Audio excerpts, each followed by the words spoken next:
Um, you, um, if you are here watching, thank you, thank you so much.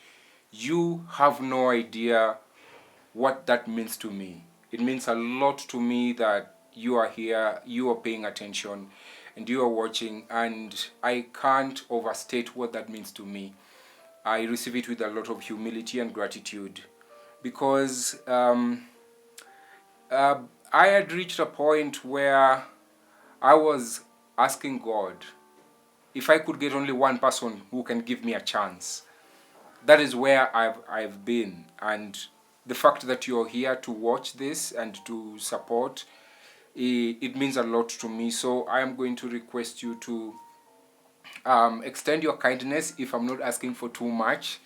After watching this video, please feel free to share. If you've not subscribed, kindly do, because when you walk with me, it makes sense. It doesn't make sense for me to be here and you are not part of the journey. So don't walk out on me. Share the video, help it grow. um, Thank you for that again.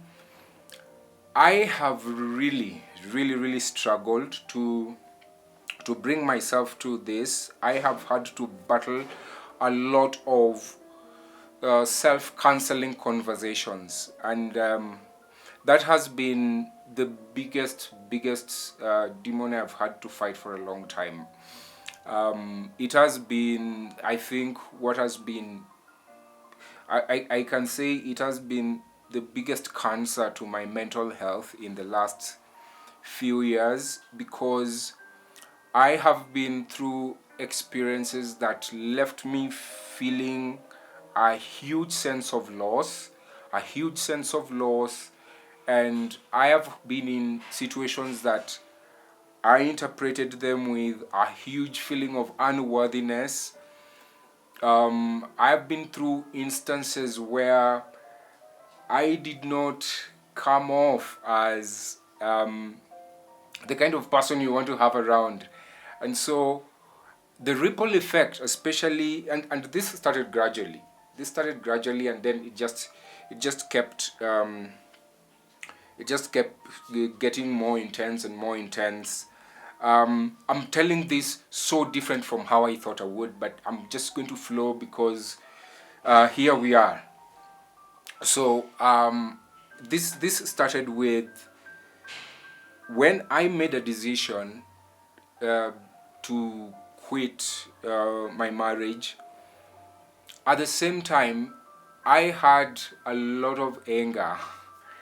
I had a lot of anger with God. I had a lot of anger with the church and experiences I had. In fact, between the year 2018 and 2019, church was really bad because at that point there was very divisive politics in church, and so I had a huge disappointment, not just at that point, but collectively. I guess the fact that the church was getting divided, the church where I was serving, I guess that was just, it just kind of tipped me to the edge. But there had been a growing dissatisfaction with how things are done, how people treat each other, and I held a very strong judgment against how things were being done. So that dissatisfaction, when it erupted, at the same time when my marriage was crumbling, I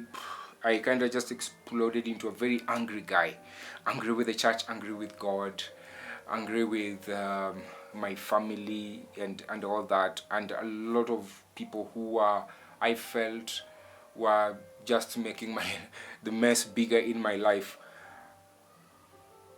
When I started throwing a tantrum about it, and some of you have followed me online and you see how that erupted, and you've seen how that spiraled and spiraled and spiraled and spiraled. When I started doing that, I started gaining a lot of attention online. I started gaining huge attention, and that honestly kind of felt good. That kind of felt good, and so I've written before that I became an attention addict. So I ran on the excitement of being given attention because uh, I was an attention seeker. And as we go through this series, I will unpack those conversations. I will unpack why I feel I got myself into that space of attention seeking and what that did to me and the lessons I learned and how I'm dealing with that. I will get into that. But quickly back to my story. So I at that point fed on a lot of attention that felt so rewarding, but I was incurring losses elsewhere that I wasn't taking stock of. So the more I picked battles with the world around me, the more I lost them. The more I lost friends, the more I lost people who had been my support system and people who are, my close and even extended support system. I mean, you usually have support systems at different level. You have your family members, and then you have your really really close friends whom you're accountable to, and then you just have acquaintances, you have business relationships, you have partnerships, you have social relationships, all sort, and relatives and all that. And so what happens is when you get into chaotic public tantrums like I did, that